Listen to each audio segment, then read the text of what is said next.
Hello. Oh, you can still hear a beep? Oh yeah.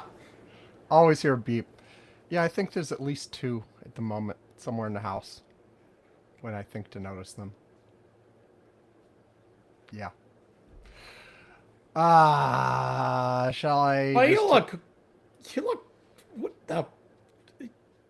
Did you just take a shower, or you Yeah, just what? I got out of the shower like 15 minutes ago. Okay. Is that bad? Should I not take Well, showers? no. The thing is that your hair looks like soaking wet. Well, yeah. I mean, it's fresh, Okay. All you right. know. I just wanted to make sure it wasn't sweat since you were at the hospital. No, no. I Okay. All right. I So I, I'm like, I'm a I little bit like, figured. wait, either he got out of the shower or he's like sweating like bullets. Okay. So okay, shower No, no. is It the is, best. it is a Okay. shower. It is a Okay. All right. shower, No, no, and no. So I that's don't fine. blow dry it or anything. I just let it drip dry. So like, I mean, I like run a towel through it, but I don't I don't make sure it's dry. I Okay. just yeah. So shall I hit the go the start Yeah, we stuff got to go stiff because the I have a thing? hard stop in an hour and 22 minutes. Okay, let's do this. Yeah. Let's light this candle. Here you go.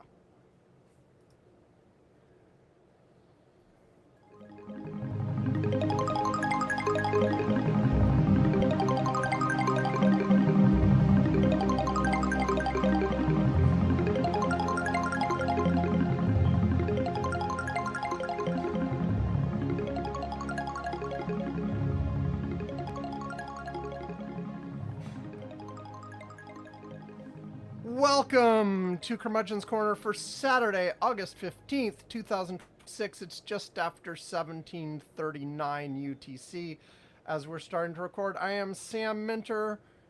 Yvonne Bow is with me. As you knew, last episode was 1,000, so this is 1,001. Very exciting. Very exciting. It would sound better if it was 2001. Then we could play the music. Well, we just have to go another 20 years. Well, 19. I mean, that sounds doable actually. Yeah, we could get there. Maybe. I mean, if we Maybe. did, yeah. I mean, we could be doing this at 75. I mean, what the fuck else? Actually, it's more likely that I'll have more time then to do this than less. We can get to 2,000 faster if we convert it to a daily show. I mean, if after I retire, I've got more time, then maybe You know, yeah, we could I'll, I'll, do I'll several be shows. honest. Maybe not daily, but several shows a week. I was gonna say I'll be honest. I don't think I'd be up for daily, even Not no daily, matter what. but a couple of times a week, maybe. If we're that bored. Maybe. I think weekly's a good cadence. Weekly's a good cadence, but what I'm saying is that I don't know how bored I will be in retirement. And so my thing is that maybe I'm just like, Sam, we gotta, I got let's do nothing two to a do week. this afternoon. Let's record Let's something. do right. Yeah. Okay. Yeah. Oh Well. yeah, it's possible. I'm not saying it's likely. Just So as usual, we'll do uh, less newsy stuff at the beginning, more newsy stuff at the end. I will start with my update. For those of you who are on the Curmudgeon's Corner Slack, you already know, and Yvonne alluded to it in our cold open. I had the fun excitement of one doing the health issue hospitalization thing for just under 48 oh hours this yeah. week. Yeah. So the quick version of it is Monday night I started having UTI symptoms. They were gone basically Tuesday during the day. So I was like, yeah, whatever. Like I went to the Snohomish Podcast Network social event Tuesday evening. By the time I got home from that, though, I was starting to feel like crap again. Tuesday night was like horrible at home. And then I slept most of the day Wednesday. But by the time I got up on Wednesday, I'd sent like Tuesday, I'd sent like a note to my urologist who like took care of me when I was like having all my issues at the first part of the year, and through like the electronic messaging system. But he hadn't answered yet because that's like, they answer those in 2 to 3 days. Those aren't like, they get to it like instantly and answer it. So we called the office and I left a voicemail, but then my wife called a few hours later when they hadn't responded yet and said, "What do we do with this guy?" basically. And they're like, take him to the ER. Because I had a fever at this point, I had all the classic symptoms, blah, blah, blah. So we went to the ER. They looked at me for a few hours and they gave me some IV antibiotics and they were like, we might be able to send you home today, but we're gonna watch you for a few hours first. And like at the end of the few hours, I was responding, but not quite as well as they had hoped. Like my heart rate was still elevated. Some other stuff, like my fever wasn't going down yet.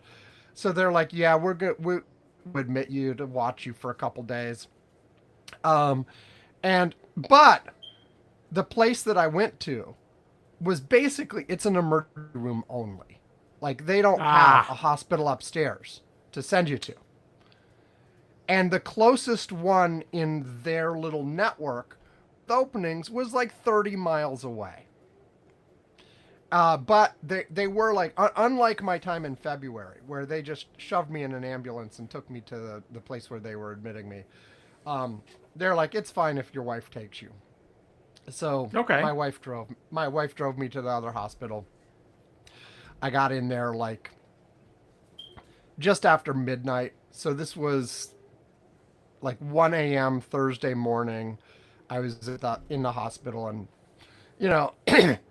this was not anything close to the intensive experience I had like at the end of January last year, beginning of February, where I had all the like live monitors on me. I had tubes in me everywhere, blah blah blah.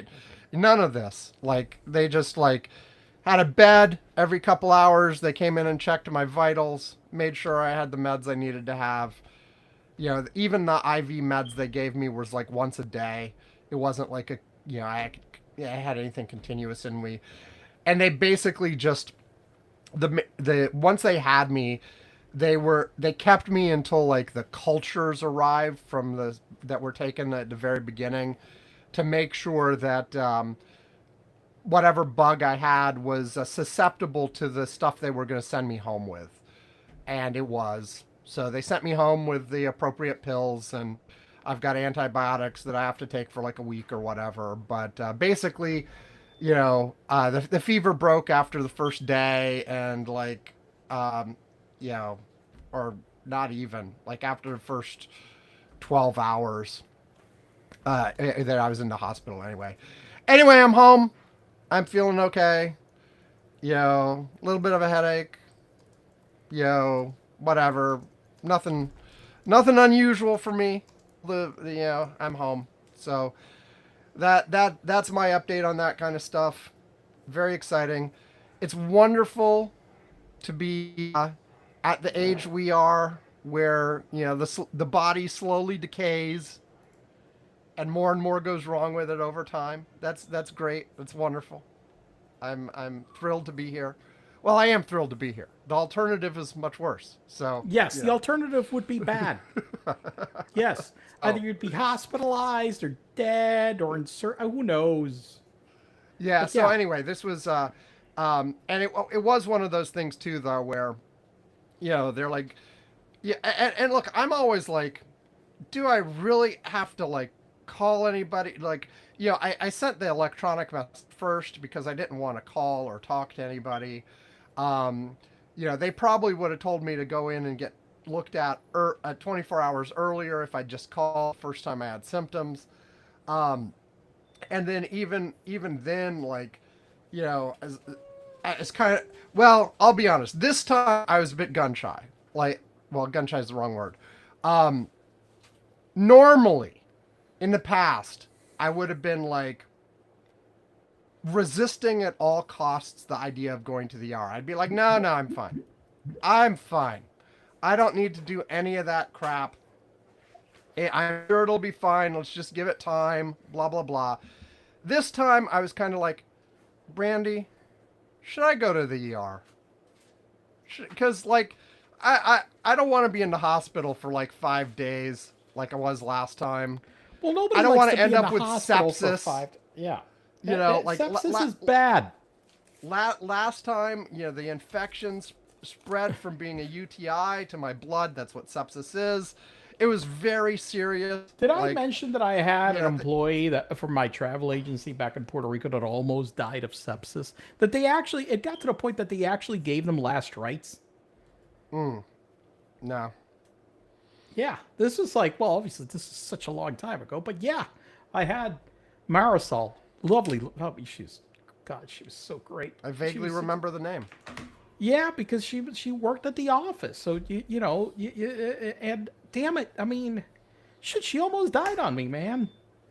Now after that, she couldn't come back to work. She was like, I really.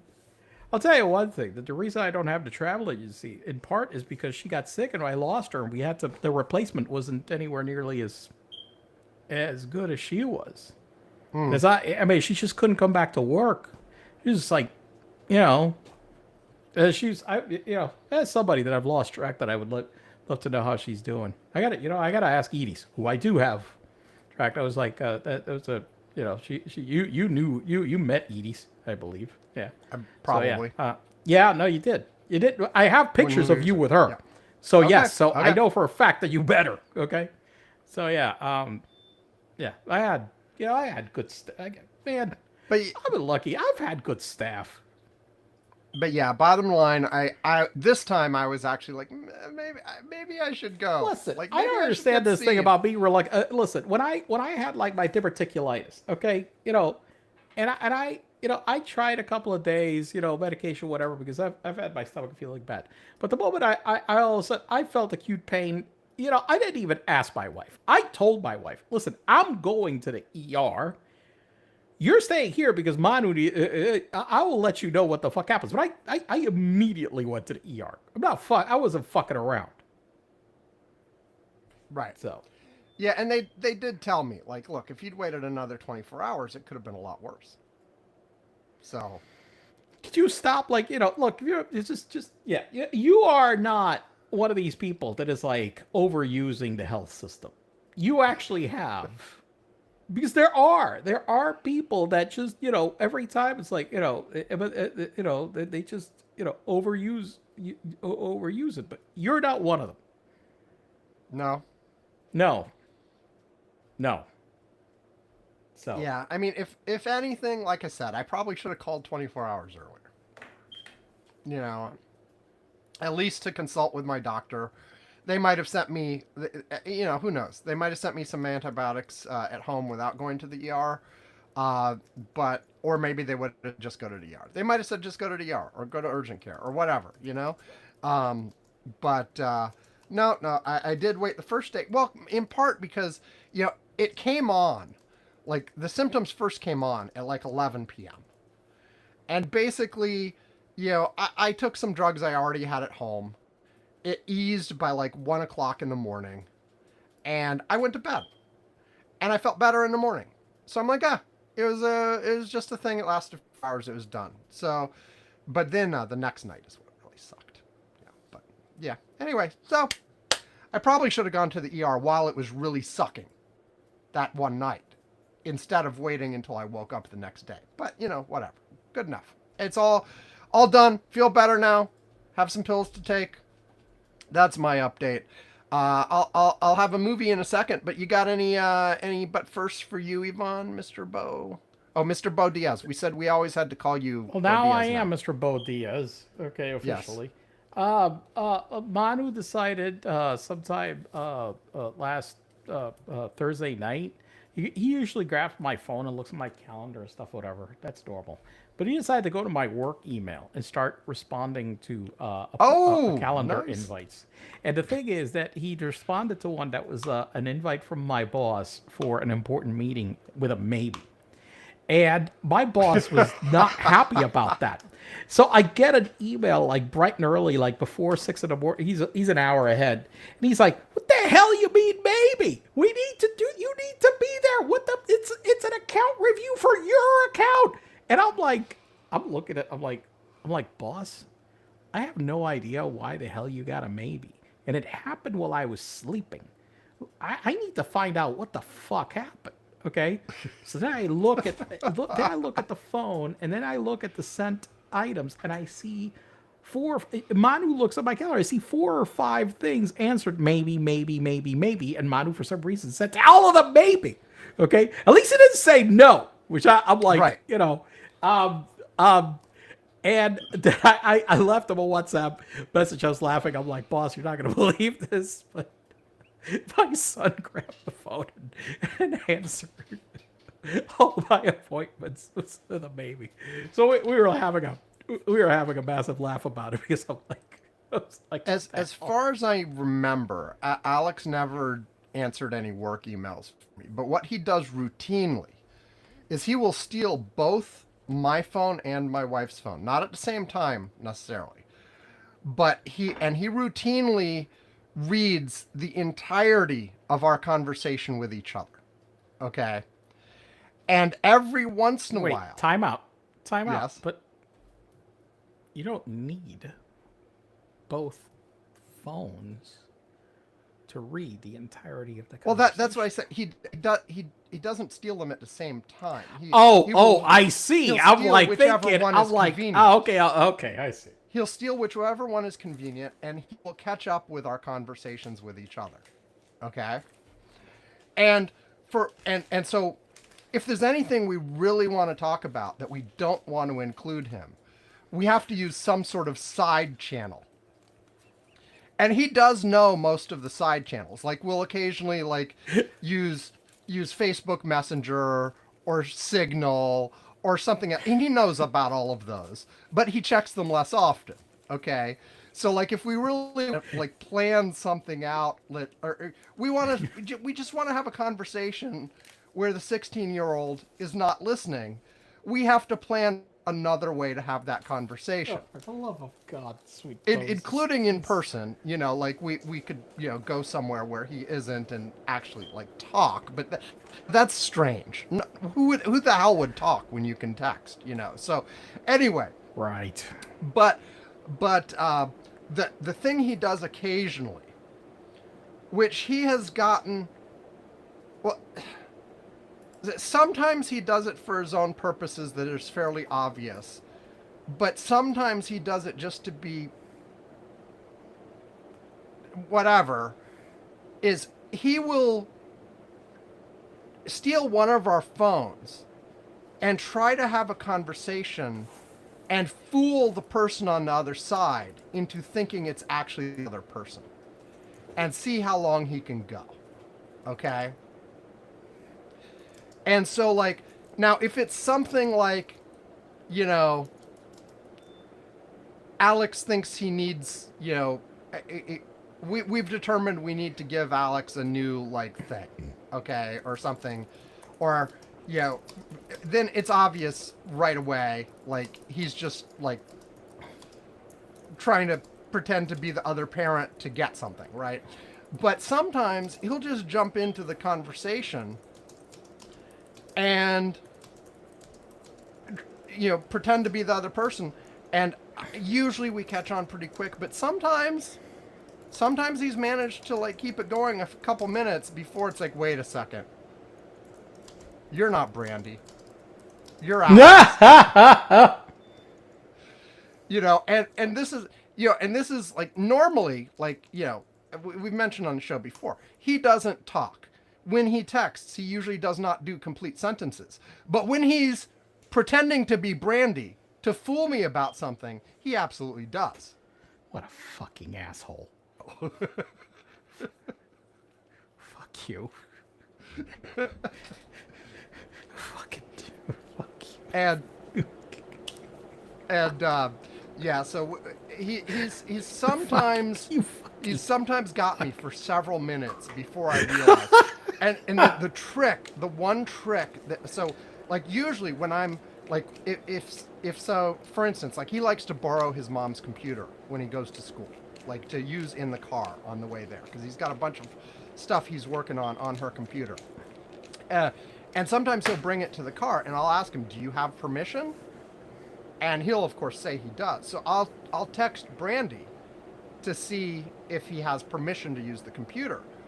But like I have to specify that she has to respond using swear words because Alex doesn't like swear words. That's right. There you go. I love this. Yeah, so that's what that way you So she can't say yes, he has permission to use the computer. She has to say, yes, he has my fucking permission to use the fucking computer. I like this. This is good. This is great. I love this. And then I know it's really This is actually fantastic.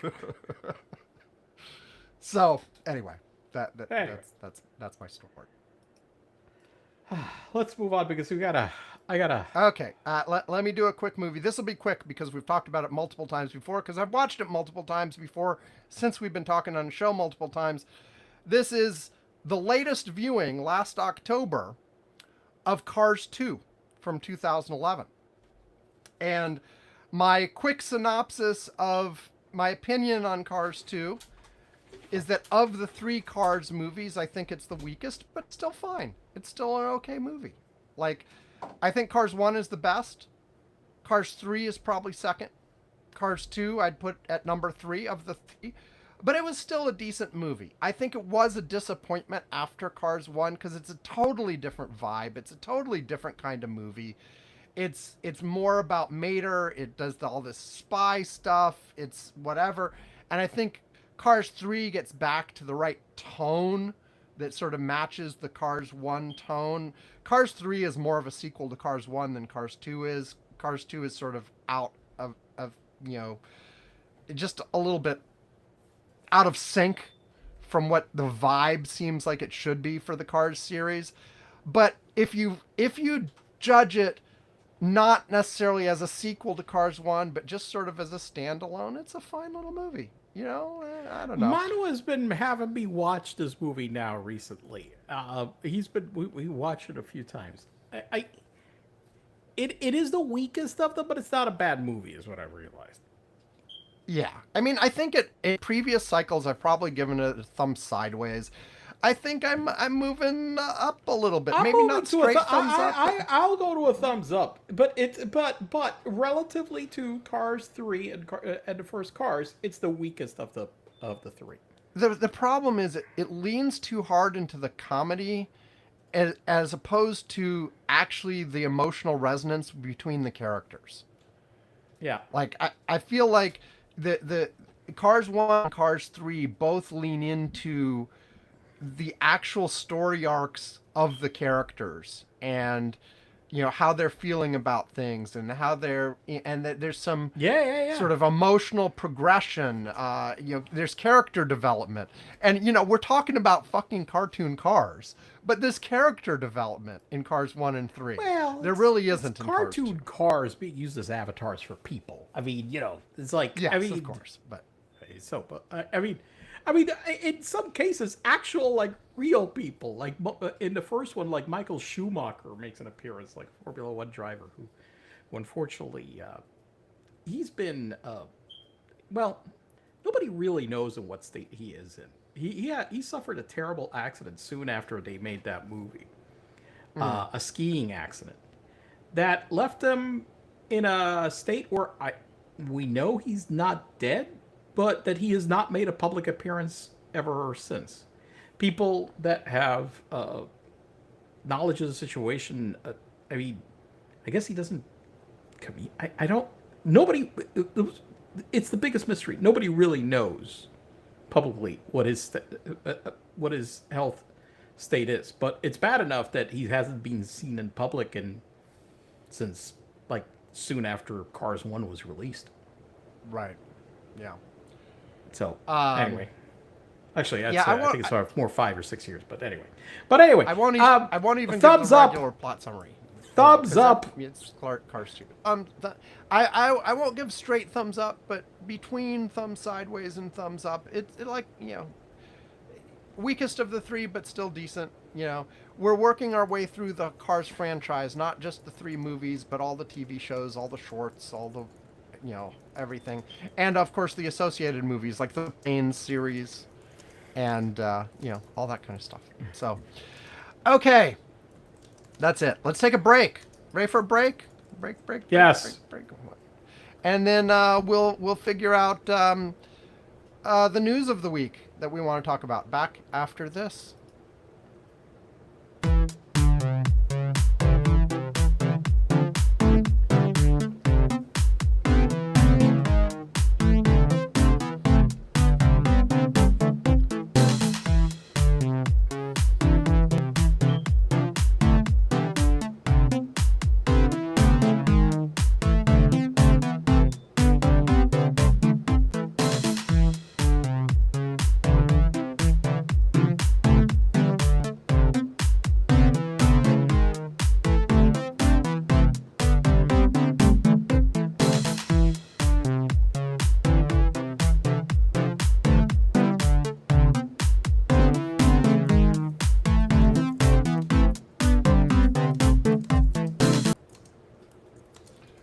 Okay, we are back. So, Yvonne, we've had a number of things in the news this week. Where would you like to start?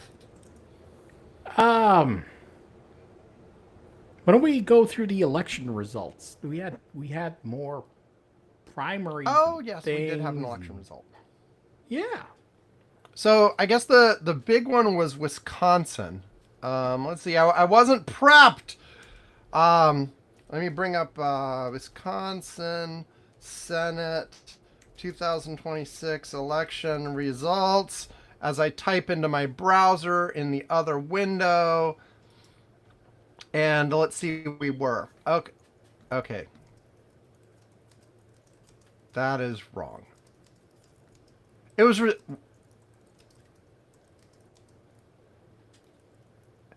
not the Wisconsin State Senate.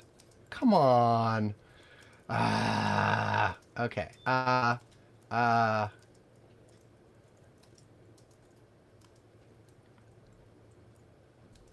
This is not what I want at all.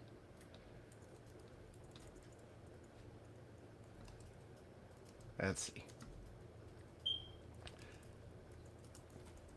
U.S. Senate 2026 primary, Wisconsin Senate. Let's try again.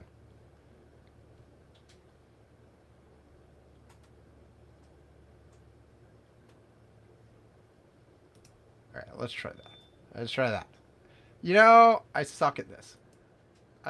If find the thing. This is I'll like the guy, and no, this is the girl.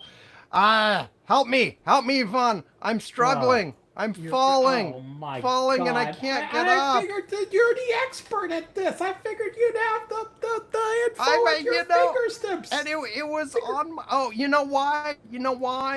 Why? It's the governor, not the damn Senate.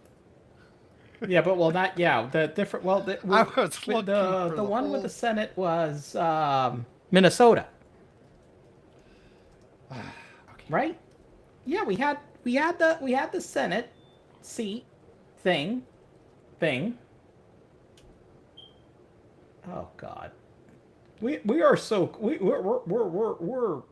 great at this. Okay, so I finally have the right election to at least talk about. The one that I had on the list was the Wisconsin governor race, which, by the way, was right here on my screen in front of me. Like it says Wisconsin Gov upset. Is Wisconsin? Is it? Oh yeah. Is it? That's the one Lindell ran on the Republican side. Did he do well?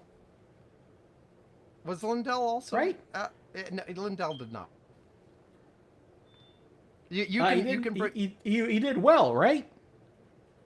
I mean, Trump endorsed him, right? No, he was not in the Wisconsin governor. No. Was it Minnesota then? He's Minnesota something. It's Minnesota. He's Minnesota. On the Republicans. Now I got Wisconsin. Okay, you talk Lindell first, and then I'll talk about the governor race in Wisconsin. Well, We let's are see. so with it today. So with it. Okay, for in Minnesota governor, you had Klobuchar. Klobuchar, Klobuchar. Klobuchar. Uh, on the Democratic side, who won overwhelmingly. I mean, Jesus, 90% to 6. She didn't Okay, have real opposition. I, right. She's in for governor, and that I mean, she would be replacing Walz, right? If she wins. On the Republican side, you had the Muth and you had Lindell. I think Lindell was endorsed by Trump, if I remember correctly, right? I think so, yes. Yeah, he was. And he came in with only 32%. So he didn't do very good. Somebody who's called the Muth, I have no idea who they are, won.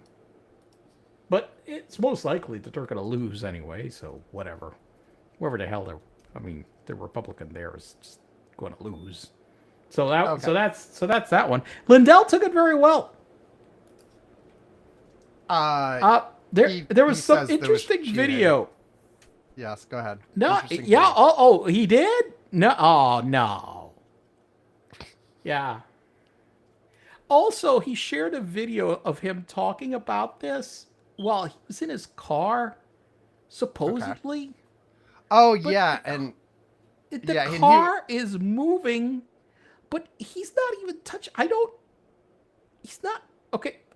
He's driving an Audi, and he's driving an Audi that looks about 10 years old. It's similar to one that I had before, so I know how this car is. This car does not have any self-driving capability, but he is sitting in the car, facing sideways, talking, as the background is moving very fast behind him, and everybody is confused. Is he like on a movie set? Is he how is this video working?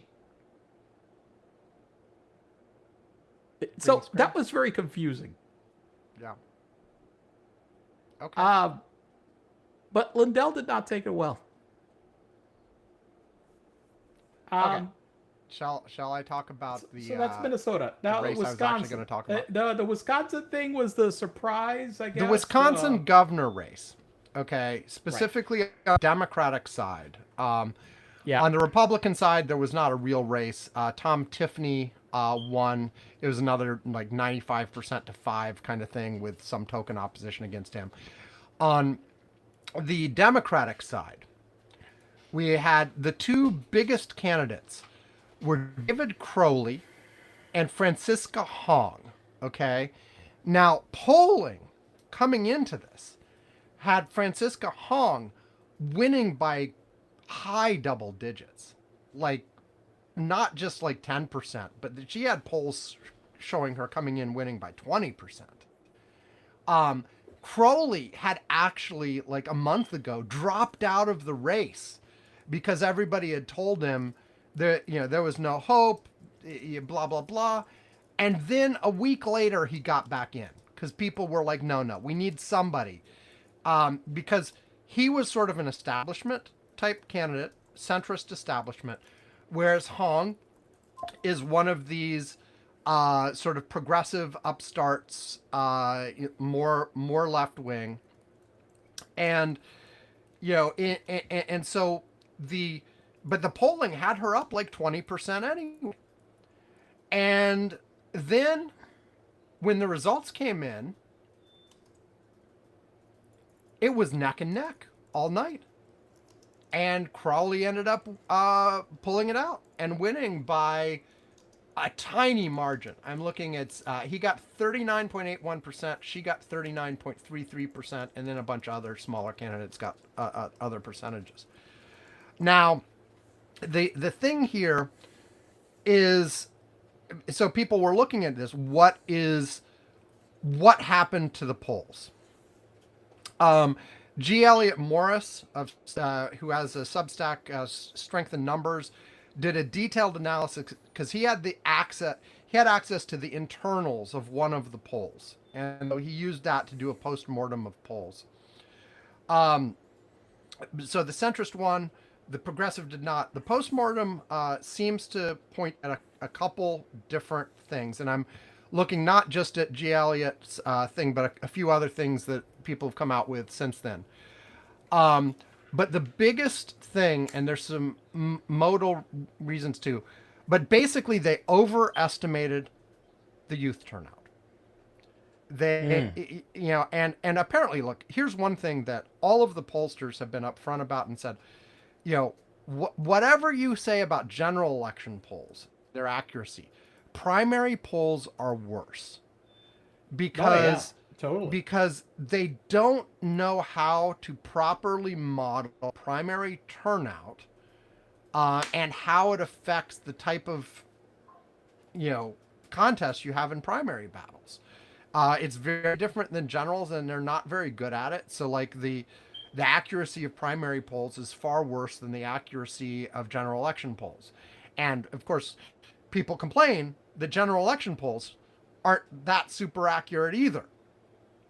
And so, but the number one, it looks like they overweighted young people, and this seems like something that happens to pundits all the time. I'm a little bit surprised that it's happening to that pollsters aren't taking better account of this, but it happens to pundits all the time where it's like, look, this time the youth are so excited, they're surging, they're doing this, they're doing that, and then the youth don't turn up. It's a typical pattern. Can I just say but look, to be fair, progressives in general have done quite well in recent yes, they have. Elections. I think that just because in one race the other candidate won and it was very close and the polls were off, I don't think indicates that all of a sudden that they have that progressive candidates have lost momentum. I don't think so either. I don't think so either. But some people said that. They were like, my God, look to see. And I'm like, I think the fact that it was even close already tells you something anyway. But look, the other part, and this relates to the youth thing, but in the polling, most pollsters now, by the way, don't only do phone because so few people do the phone. They do a lot of text polling too, where they'll text you. I get these semi-regularly now. I'll get a text from, hey, would you participate in such and such poll? And you click through and you end up going to a website and you answer a bunch of questions. But I have been polled numerous times now, usually for Washington State stuff. Sometimes even, by the way, for my wife's race. I have not been polled recently. I have not been polled recently, I must admit. And again, I've been polled for my wife's race, which is always interesting. It's like, I wonder what I'll answer here. And, but often, some of these are push polls too, where they're clearly like the questions are slanted in a way that try to get you to answer. Anyway, I'm getting off. But they still were overweighting. They were overweighting text polls to the phone polls, because guess what? The older people answered the phone. The younger people answered the texts. And that also relates to a strategic issue. There are a few things on this race. One, one of the things that was hung around her neck is apparently a few years ago she made some comments about how Thanksgiving was bad. Basically the holiday of Thanksgiving, being a colonialist artifact and celebrating and like it's harmful to Native Americans and and maybe we shouldn't celebrate it in the way we have, blah, blah, blah. She's since moderated all those comments, but nevertheless, the fact that she said all that however many years ago was all over the place in the commentary against her, especially in the last week or two. And this once again is, potential late movement in the polls as well that was not captured. Late movement that was not captured in polls. Yeah. The other thing, and this is also, it's the same kind of thing, but almost in reverse.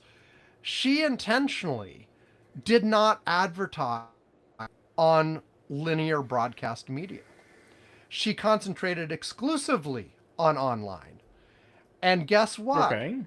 There are lots of people, especially lots of older people, who pay attention to linear media. And like lots of us are like, I can't imagine that. Who does that? Except for like a handful of live events, live sports, live news. Why would anybody be watching linear media? But her opponent blanketed the airwaves with commercials on linear media, and she did zero on linear media and was online only. And so guess what? The I mean, more that's moderate, gonna miss, right? That's gonna miss a big chunk of people. and The so same way as if you state simply linear media, you're gonna miss a whole chunk of people. yeah, and so a lot of people who were, and look, who are you trying to go after too? I mean, yes, she wasn't. I guess maybe she felt like that audience wasn't one that she could penetrate anyway because she was the progressive candidate and he was uh the moderate candidate. But if you don't try, you lose. And so it seems like that might be a strategic mistake. I mean, and people talk all the time about Democrats, specifically old style establishment, older traditional Democrats, missing the boat on new media. This is the opposite. You know, uh, y- y- y- the older politicians may still rely on television in a way that they shouldn't, but the newer, younger candidates can't ignore it and can't be like, online is all that exists. Who the hell watches TV anymore? Because lots of reliable voters still watch linear media and Yep. don't look at all these online media properties that you think are what everybody watches. It's just the way it is, you know. So, anyway, we have Crowley, the moderate, winning here instead of the progressive, which is sort of the opposite. We had what's his name, L whatever his name in that other state for Senate, um, El Said, where we did get the progressive win, and we're gonna see in this November what those gambles look like, because the first few polls coming out of the El Said election for Senate have the Republican winning, and even before that primary election, that's what the polls were saying, where he was slightly behind, whereas his if his primary opponent had won, she'd be slightly ahead. And so it's a gamble. You're potentially saying, I will take the slightly weaker candidate in the general election because I prefer them ideologically, in the hopes that they can make up that ground before the general. And maybe he can. I've seen some of El Said's commercials and stuff. He's trying to do the same sort of like. I think he's playing from the Mamdani playbook, where Mm-hmm. he's just trying to be so cool that people like him no matter what his policies are, kind of. And he's Mm-hmm. also trying to humanize the policies, like really, it's not some ideological thing. It's like, I want to help the people, you know, you know. I don't Yeah, but know, for wait, simple helping message, but people? What the what kind of a fucking maniac are you? speaking of Mamdani, since I mentioned him, I just want to say, in the last week, he's been doing this all along, but there have been quite a few of them, um, in the last week, where basically people are making little TikTok videos or whatever, pointing to the little things in their neighborhood in New York that are broken, like some stairs with a hole in them, or a pothole in the street, or a subway entrance that's closed, or whatever, or all kinds of just little maintenance things around the city, things that are broken, and they're like, Mamdani, come fix this. And he's got a team that is on this crap. And so if one of these starts getting attention, he sends a team out and fixes the damn thing, like right away. And people are like posting follow-up videos of like, I posted a video about this pothole and 12 hours later it was fucking gone. It had been here like 6 months and we've been complaining and nobody did jack. And I sent a video and Mom Donnie fixed it. And like, you just, and there's just a barrage of these kinds of videos. Yeah, I've seen those. Yeah. And it's the kind of like, look, he said, like, we're looking at big things and small things, and big things take time, but he's making an impression through the small things. And I don't know, like, if you actually had like statistics on, is he cleaning up potholes faster than the previous administration, I know what the answer would be. Maybe he is, maybe he isn't, but he's going and being visibly responsive to people who complain visibly. And maybe that's the squeaky wheel gets the grease, but it makes it look like he's being super responsive. And he responds to joke ones of these too. Like, yeah, there was some guy who posted, look, Mandami, here's a problem. Look at those stairs. You see what's missing from those stairs? My man. Because I don't have a man. And I need a man. And you need to help me. Fix this, Mamdani. Mamdani answered with, some information about some social mixer events to find, like singles events in that guy's neighborhood. And there you go.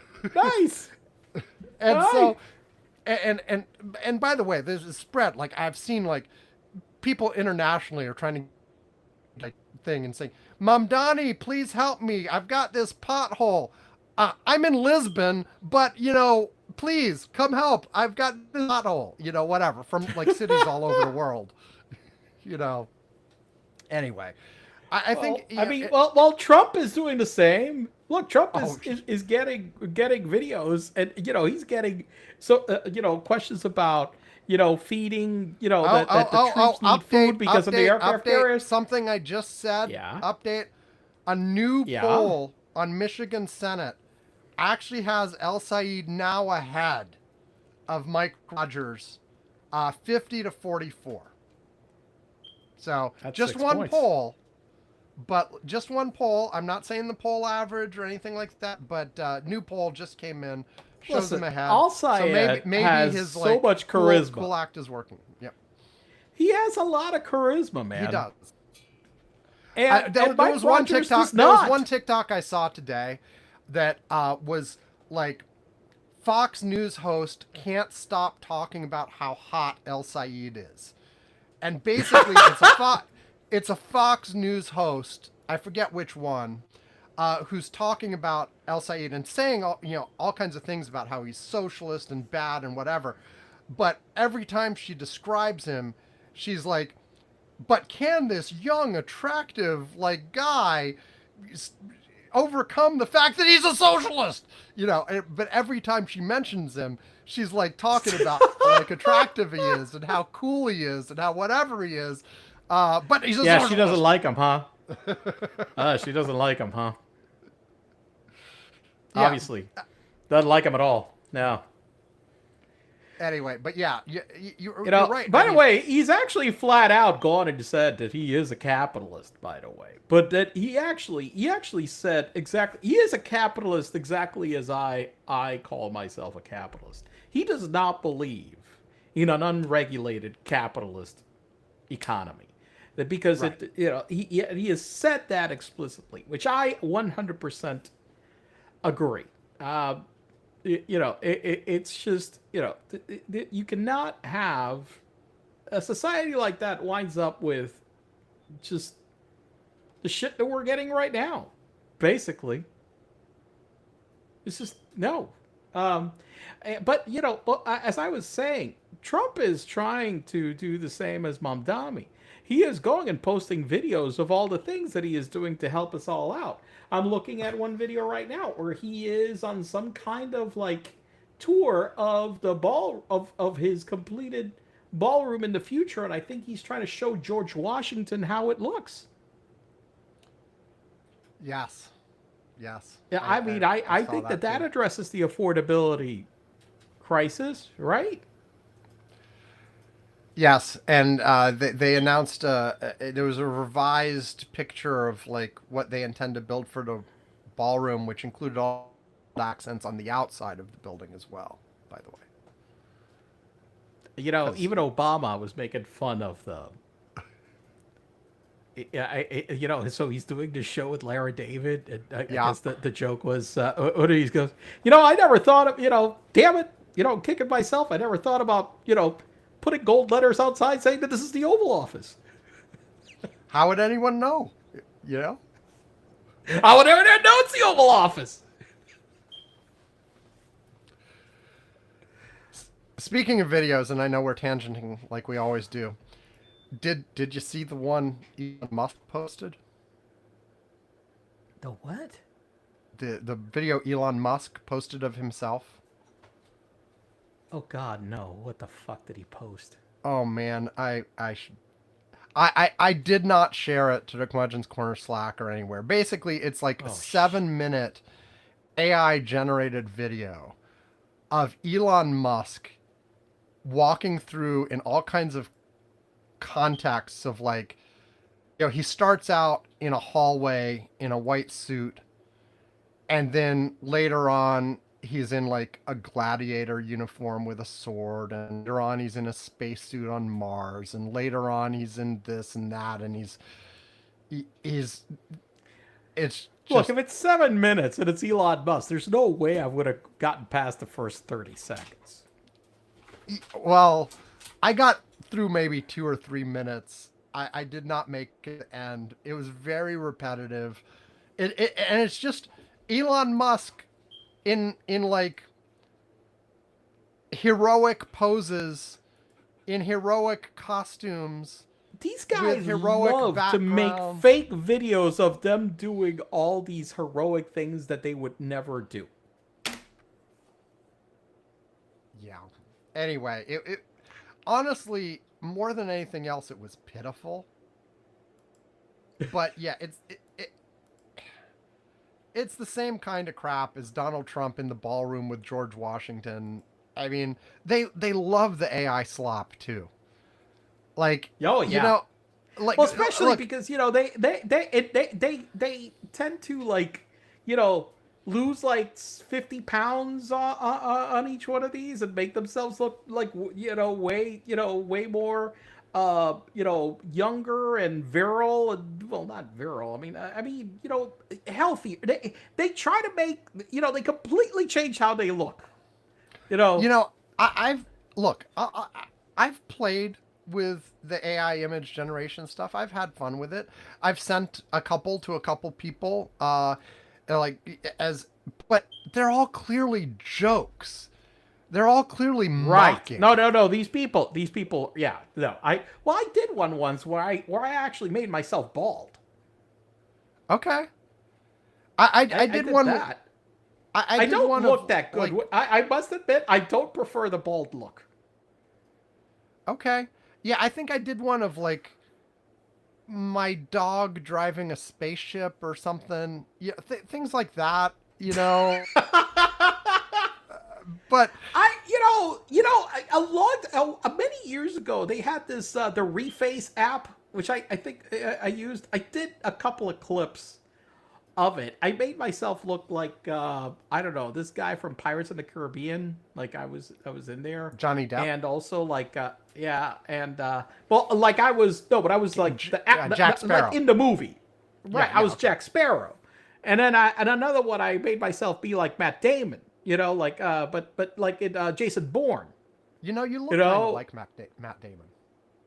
oh yeah, oh, You, to- I see it in your face. I see it in ah, your no, face. gee, yes, of course. Okay. You know, I did do another one where I was also like Rowan Atkinson, where I was like, you know, preparing a turkey. I think Okay. that was more apropos. Anyway, yeah, they seem to like, I don't know, like take these You know what it is? They seriously in don't some like. way. They don't. No. Here's the truth. They don't really like themselves. Hmm. And this is why you have to do this, because you totally want to change who the hell you are. Yeah, I don't know. So I don't get it. Like, I can see using these things as, ha ha ha, this is funny, ha ha. look, I mean, some people I hate them had a even there, discussion but like a look. I had like 3 or 4 years ago. I can't remember, some years ago. Somebody took a picture of me with somebody at a birthday party, and before they posted the pictures on Facebook, they sent me a very a heavily edited AI version of it, where it looked like I had lost like 30 pounds. And oh, is this the picture you want me to post? I'm like, no, it doesn't look like the fuck. It doesn't look like me at all. Post, what the fuck? Post how I look. This is ridiculous. right. Yeah, okay. Shall we take a break and then pick up Let's on take a a break. few other Yeah. things? Yeah. Okay, next break. Here we go. Enjoy. You're supposed to say do, do, do. Do, do, do. Alex Amzela! Alex Amzela is awesome. Its videos are fun. And today, once again, we have one of our most loyal subscribers here to tell you how awesome Alex Amzela is. I'd say on a rate from 1 to 10, Alex Emsela is awesome at, I don't know, 37, 82. He's pretty radical. His videos are phenomenal. They're full of creativity. And They're so funny and exciting to watch. Wow, what happened to your voice then, Amy? Was that Dad pretending to be you? Because the audio was distorted when it really wasn't? Because I told him to? Yes. Good job on remembering, Dad. Do, do, do! Okay, before getting into other things, I just want to make one note. At the end of last week's show, we had the Alex special 1000 episode thing, and Yvonne listened to the first few seconds, but then chopped out. So you don't know Yvonne. The way the thing worked is it was a compilation of all 1000 episodes on each other, but delayed. So it started out a little bit of first episode, added more, then added more, then added more. And so for the first like few seconds, you could hear voices talking and more until it was like white this noise. cacophony of voices. And then it became complete white noise because it was so many episodes on top of each other. Right. But then at the end, it started unstacking, and it started coming out. Oh, And so what you would love, and Alex does not, but he apparently let it go through this way anyway. As it unstacks, the very last thing you hear before it ends is Yvonne saying, "Fuck it!" yes! So, perfect ending. Oh, beautiful. Okay, that's perfect. Okay. So, anyway, just thought I'd let you know that. Okay, we have a number of other things to talk about. Shall I pick one to start with? Yeah, because I picked the other one, so yeah. Apparently, when Trump left Turkey, it wasn't actually that he went on the old Air Force One because it had anti-aircraft or anti-missile defenses and a secure communication facility. In fact, he did not leave Turkey on the old Air Force One at all. He got onto the old Air Force One, saying they couldn't take the new Air Force One and making that excuse, but then he went out the other door into a catering truck and then went off onto a regular unmarked Air Force plane and went on the next leg of the flight on that. Leaving behind all of the press corps and most of his staff, taking only a few people with him, including the woman, Natalie Harp, who's been described as the human printer because she used to go around like printing out things on a portable printer of articles that were positive about him.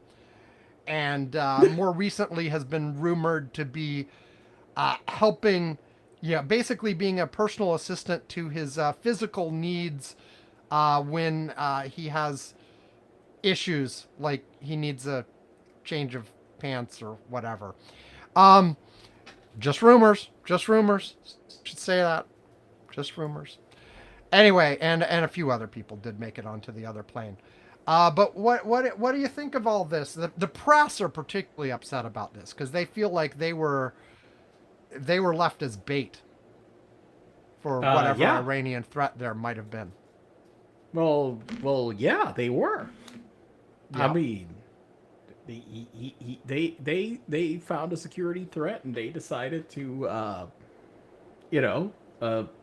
leave the rest of the people as bait and have him whisked off. The supposedly brave guy goes and escapes in a food truck. Now, let me say, he's been getting a lot of criticism for the press about this. That there are other ways they could have done this, and I'm sure there are other ways they could have done this. But frankly, I am not actually surprised at a situation where, if there is a credible threat to the president, the Secret Service deals with the president and leaves everybody else behind. Isn't that what they're supposed to do? But if there is a credible threat against Air Force One, okay, You get against everyone. that aircraft, exactly, right. You get everyone off the fucking plane. You get everyone that's civilian off the fucking plane. Maybe you'll send military crews are obviously they know it's part of the job to have risk, so maybe you still send the plane, but you don't send all these other people anyway over there as bait for it. Maybe you have the plane hold off on the tarmac as he wore it off, and then they cancel the flight, then they move the people on the other plane. You do something, but you just don't send them out when the reason you're doing it is because there is a security threat. I mean, the counter argument would be, if you reveal that you know about the threat, then they can react to that. Now, What I'm saying is that there is a way of handling it that doesn't tip your hand and gets the president out. right, yeah. And also protects the rest You could of the have people. evacuated the press, kept them locked in a room at the airport, had the plane take off anyway, with just Right. a skeleton crew of military who knew the risks, Right. etc. You absolutely could have done that. There are all kinds of alternatives, but and apparently they only had a couple hours. But you know that the reality is that the reason it was done that way is because Trump doesn't give a fuck. No, he doesn't. That's been repeatedly shown. I mean, look, this whole thing that we're having right now happened with the crews and the aircraft carriers that apparently they're not letting them come home and they're being basically, Let's get to that in a minute, but just finishing up on the Air Force One. But it's just the same part thing. of the He doesn't theme. give a shit about anybody else. Yeah. Well, he does care about how it looks, by the way. He did not want this to become public. It leaked. Correct. It leaked, and because people were And now pissed he's about pissed. it. Yeah. Right. People who were left on the plane were not happy they were left on the plane when they found out that this Who happened. the fuck would be happy? I mean, there are rumors that this is why Carolyn Levitt left. Like, she resigned this week. Yeah. Now, there are rumors there are other reasons too, blah, blah, blah. But yeah, this was apparently one factor. Shit. It's a pretty good one. I would say. It's one good fucking reason to be resigning. And so, I don't know. Like, look, I think the press, is making a bigger deal of it because they were the ones that were used as bait. Oh, fuck yeah. But, Yeah, I mean, yes. I mean, I'm not calling it a non-issue. It's definitely not the right way to handle the situation. It's not the right way to handle the fucking situation. And, and for Mr. Macho Man, okay, bullshit, the fact that, he ran off like a scared little cat. Yeah. And I mean, to be fair, I'm wondering what the hell they're screwing around with with a regular Air Force One. I mean, I'm sorry, but that plane, not his fucking the Qatari one, was built to be able to handle these situations. That's the whole fucking point. Mm. Well, I think that might be why they used that one as the decoy plane instead of the Qatari plane. In case it was actually shot, they'd still rather not have the plane destroyed, right? You know. Right. But well, and also, if there was going to be a plane destroyed, Donald Trump would rather it be the old Air Force One. Oh, of course. Yes. You know, so now also apparently the intelligence of this was pretty weak. The it was an intelligence tip from the Israelis to the CIA. The CIA said they had low confidence in it. They took action anyway because, you know, I guess better safe than sorry if somebody's talking about a threat to blow up Air Force One, right? Yeah, no, I can't I quibble with that. Yeah. You know. No, I agree. Yeah. But there was low confidence in this.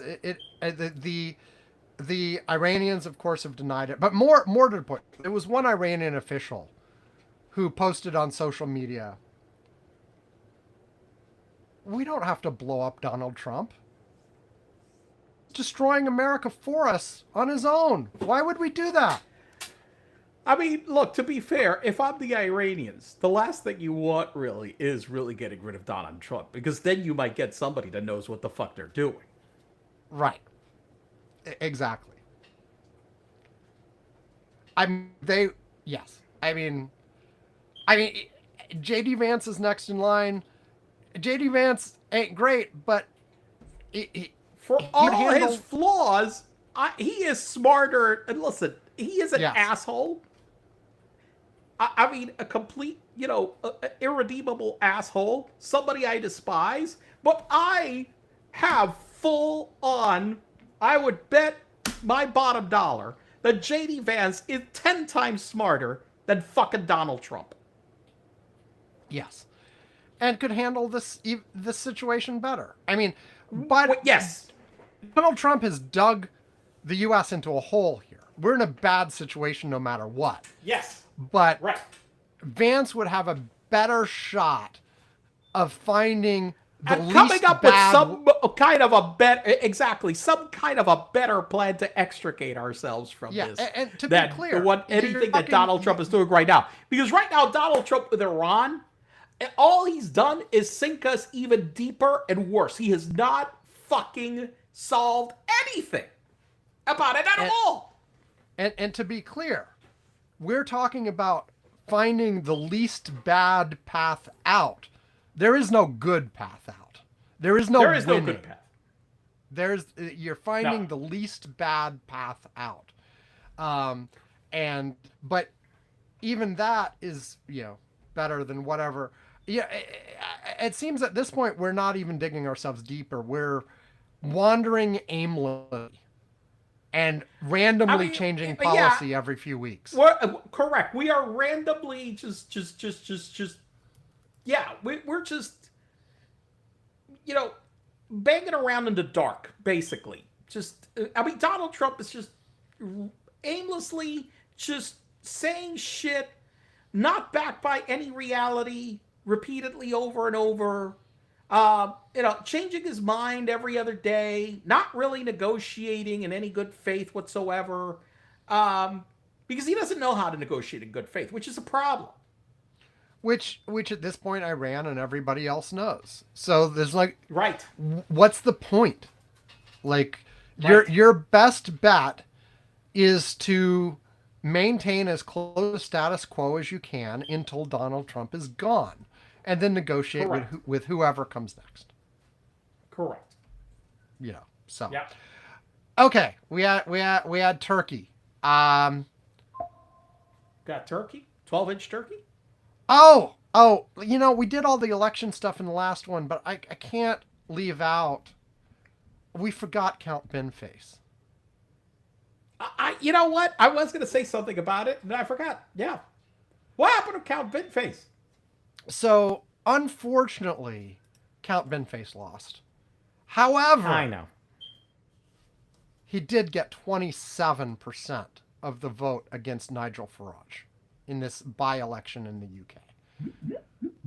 So, to be clear on the history, Nigel Farage, head of the Reform Party, member of Parliament, resigned his member of Parliament seat in the midst of scandal. Like, people were bringing up things about money he had taken that they said he shouldn't have taken. It was being investigated, etc. He resigned and said, "Let the people decide. I will run again in my in my member of Parliament MP seat, and let the people decide." All of the major parties in the UK, other than his, of course, declined to run a candidate. They said, "This is a joke. We're not even going to participate in this farce." So instead, 30-something joke candidates did decide to participate, most prominently Count Binface. Count Binface has never gotten more than 2%. He runs in all kinds of elections in the UK. He's never gotten above like 2% before. This time he got like 27%. You know, his best performance ever. He was on interviews saying it's a 1,000% improvement over his performance in the last election he was in. Yeah. So, you know, he did pretty well. You know, He did pretty well. It's kind of, you know, this is like apparently, like, I don't know a lot about detailed UK politics, but this is apparently one of the friendliest districts to the Reform Party in all of the UK. And, you know, Farage could only manage. Did terrible. Yeah. What is the percent? 60 some odd percent. 60 odd some percent. Yes. Yeah. And he should have done better. And so this whole exercise, is 63.3% for Farage, 26.7% for Count Binface, and then all the rest trailing after that. Anyway, they and look, Binface is some of his platform started getting apparently more serious than his previous versions, but one of them was like, hey, it should be a rule that if you resign from your seat to set up a by-election like this, you can't run in the election to replace you. Right. Seems reasonable. You know? Seems reasonable. You know, prevent these kinds of farce situations in the future. Anyway, just had to mention Count Binface. I've seen a number of people asking if he can run for anything here in the U.S. You know, we got our own candidates like this. We got that guy with the boot on his head that always runs in New Hampshire and stuff. We had the rent is too damn high guy. I like that guy. We had him. Oh, yeah. There are a variety of people. Okay. What else we got? You got something? I got a couple more things on the list here. You want particularly? Or should we? We're close to your wrap up time, aren't we? We should wrap up. Yeah, we are. Let me see anything else. Binface, Wisconsin, Trump. No, I don't. Yeah, because I mean the other thing is the Mangione plea, but the Mangione plea was just on this federal case. It doesn't really like resolve his other big case. I'm not sure what's next after that. He's hoping that to get out of that through a double jump type thing. I don't think that's the way that works. Anyway, apparently there's another case. Double jeopardy doesn't really attach between federal and state charges. Apparently, that's been historically apparently the there case. are some state cases that have ruled in the past that it was substantially similar enough that it did count, and he's But- counting on that. But the because thing of is that what he some what he historical stuff yeah, in but the what he book. pleaded guilty to was stalking. So if unless the charges are the same, because it's not even the same charges. That's the thing that I was reading. I'm like, okay, I'm not sure how this works. Well, I think, look, I think that given how bad his situation is, it's not the worst strategy. Okay, it's Right. you might as well give it a try. Because you're not sitting in a good situation from a legal standpoint. So, hey, And try. just to mention What- the we got last nothing thing to on our lose. list mentioned, Donald Trump's administration has announced that they are basically ignoring some money laundering laws that were passed a few years ago that made it mandatory to report the true ownership of companies registered in the United States. And not only And then that, also, they're not only that, they wanted to destroy deleting the the database. information. Yes, they're deleting the database that was already collected. So I wonder who could take advantage of that and why. So No idea. I wonder if there is some guy in high office who recently was debanked because of money laundering alerts. Sam, is there some guy in high office that is having legal issue, that is in a lawsuit with a bank, and that they had to go in federal court and basically declare that it was because their investigation uncovered signals of money laundering? I don't know. Couldn't. Is there somebody? It was probably Joe Biden. It's probably Joe Biden. That may be Probably Joe Biden. Maybe It's Obama. usually Joe Biden. Obama. Yeah. Yeah, or Obama. We haven't heard much about Hillary lately. It's probably her. Yeah, right, Hillary. Okay. The fact that nobody has batted an eyelid about the fact that it came out in federal court because of a lawsuit that he himself filed. The fact that an investigation basically flagged his organization potentially for money laundering. And nobody seems to give a shit. Right. Well, because, so what? It's Tuesday. You hear about things like this every day. Yeah. And Yeah. and that. But and that's the point where we are.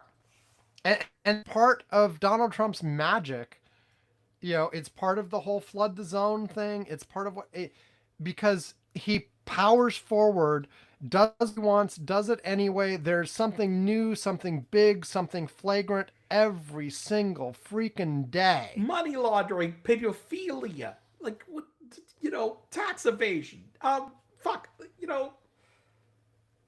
Oh, you started to mention, the people starving on the aircraft carrier. Yes. Troops starving on fucking aircraft carriers. Because they don't give a shit. Yeah. So, anyway, let's wrap this up.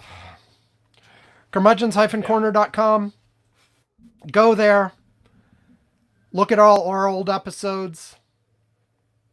See all the ways to contact us. See old transcripts.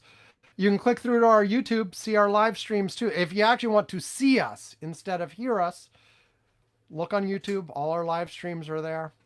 Since we started doing that, I forget how long it's been. A year or two? I don't know.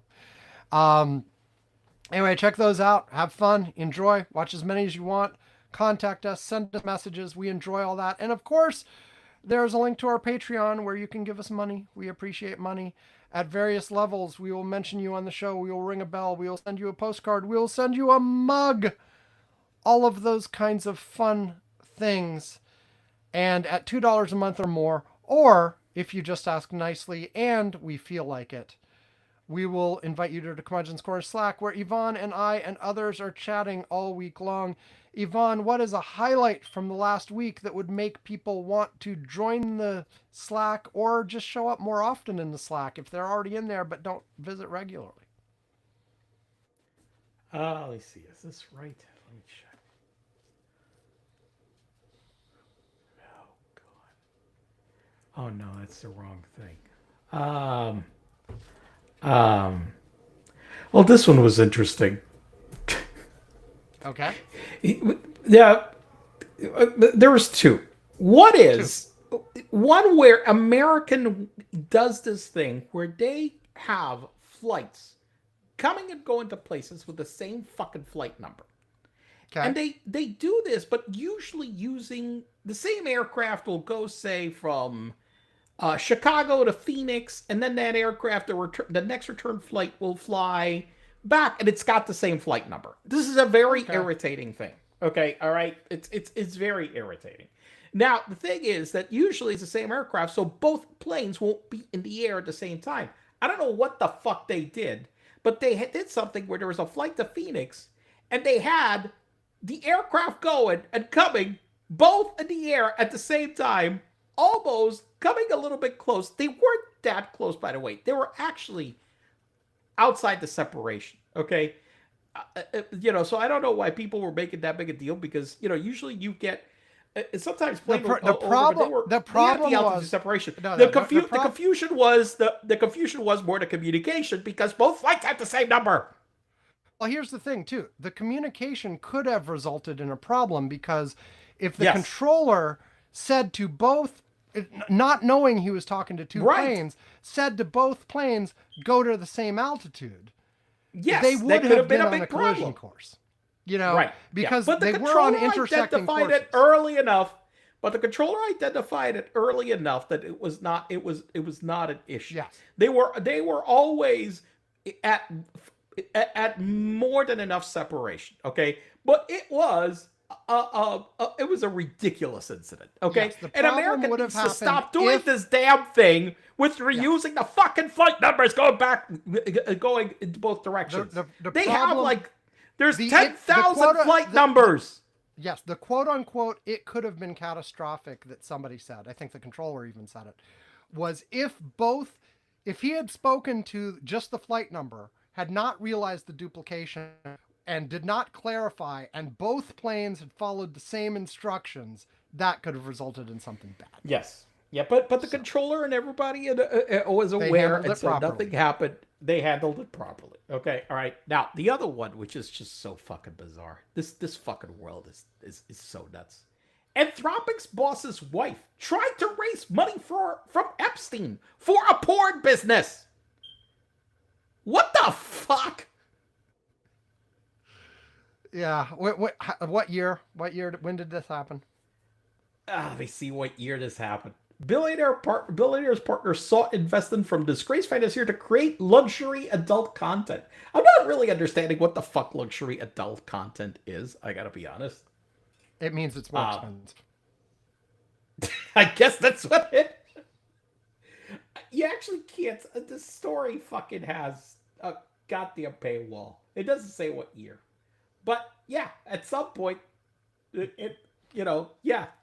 was trying to raise money. I presume this was after his initial arrest in Florida that he got a sweet deal on, before I'm sure it wasn't like, yeah. Still, the whole thing is just bizarre. Yes. And I'm surprised you didn't pick the story on the AI company paying people to masturbate. I forgot about that one. To help train their sex bots. The thing is, when you're talking about flooding the zone with shit, okay? This is the problem, okay? Which one do I pick? Do I pick about the luxury porn business, or do I pick the one about, a masturbation exercise to AI?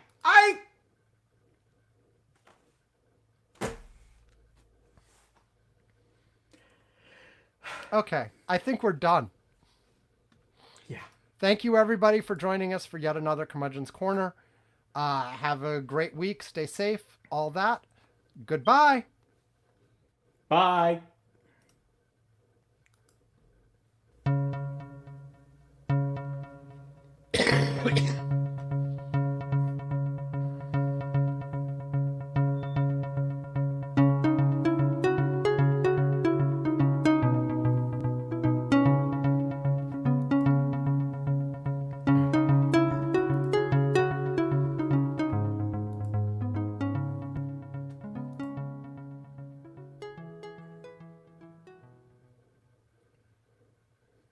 Okay. And I'm obviously still not 100% better because I feel wiped already. So I'm gonna go All right. So sit go and get do some something rest. quiet. So enjoy. I'm going. It's my father's. Like my brother came in from Texas for my father's 85th Oh, nice. birthday. So that's Happy why we need birthday to your brush off. dad. And Juana's not here. She's still working elections. So I gotta skedaddle. Do your thing. Later. Bye. Okay, bye.